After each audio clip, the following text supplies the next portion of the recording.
ကြီးဦးနဲ့ပျော်မြူးမွေစရာတွေ့ခဲ့ပါသည်ငယ်ကြီးဦးနဲ့ပျော်မြူးမွေစရာတွေ့ခဲ့ပါသည်လက်ထပ်ခွင့်ကိုတောင်းနေတော့ဘယ်လိုဖြေပေးရမည်တယောက်ဆိုတယောက်တည်း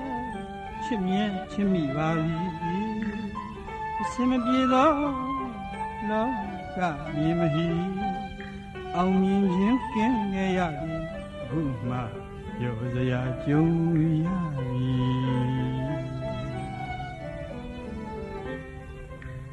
ကိုချစ်သူအားငဲ့ညာတနာသမီးများကိုလည်းတနာမိပါသည်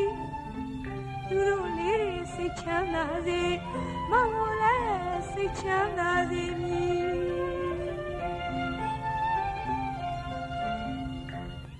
ငယ်ကချစ်ပါတဲ့ငယ်ချစ်ဆွေလေးရင်ငွေပေးလို့ပိုက်ထွေးခြင်းမီအချစ်စစ်ဟူသည်အောင်ပွဲခံရမည်မလွဲမှတ်၏